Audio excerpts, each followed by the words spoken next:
Hello, I'm Scott Schiller, Managing Director of Thoroughbred Spirits Group. We're a firm that's dedicated to building distilleries and spirit brands.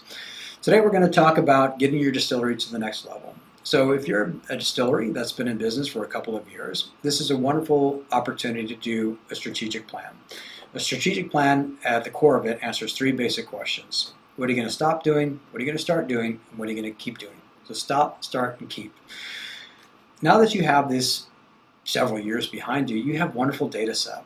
You know what people think about your brand. You know what think about your distillery experience. You know how people are using your products. This is wonderful data that you didn't have 3 to 5 years ago when you first had this idea, when basically you were taking a shot in the dark. You know, you had an idea, but you didn't know how people were going to react. You also didn't know exactly, personally, how you were going to feel about operating this business. So doing a strategic plan is focused on two things. One, the entrepreneur themselves, and two, the business. From the entrepreneur level, now that you've been doing this for a couple of years, how do you feel?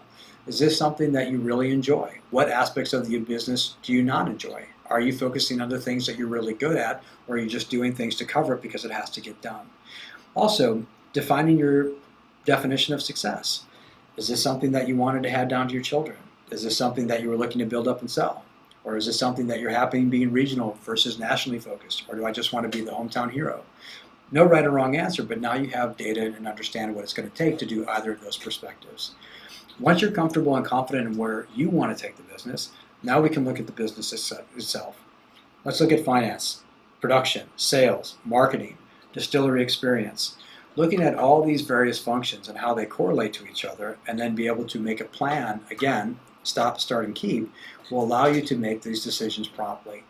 When you have this information, you can then plan out 1 year, 3 year, 5 years, and 10 years ahead with all this additional data. Maybe you need to build a bigger distillery. Maybe you need to hire a salesperson. Maybe you need to put more money per case in order to hit your objectives. Maybe the reality is you don't want to be in all these states. But you now have the data point and you can put a revised plan going forward so you can make smart and appropriate decisions. And with any good plan, you want to monitor it. Now that I have this plan in place, being able to do a quarterly check-in to see how you're progressing or if anything's changed is a good idea. So where this comes into play most often is a really great case study. Distillery we were working with out of Chicago. They had been in business for a couple of years. According to their website, they were in 18 states of distribution. But the reality, they were only doing business in 2. And while they were getting lots of great rewards, the owner of the company was focusing on the wrong things, was trying to do too many things, and was very unsure of how to proceed forward. So you had a lot of winning formulations, but wasn't able to actually unlock the potential.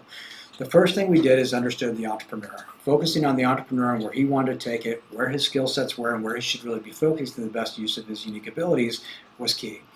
Then we looked at the business itself, talking about the new finance arm that was in through investors, talking about other partners who had joined the business, talking to distributor partners, and talking to retailers and consumers to understand where the brand was actually being successful.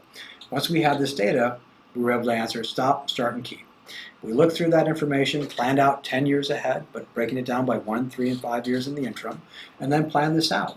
And so we're able to realign with a distributor partner, thinking about things from a national perspective, realign our production by adding on production equipment and building out a secondary distillery, and then also positioning the brand to be purchased, which is different than maybe positioning the brand to be handed down to your children.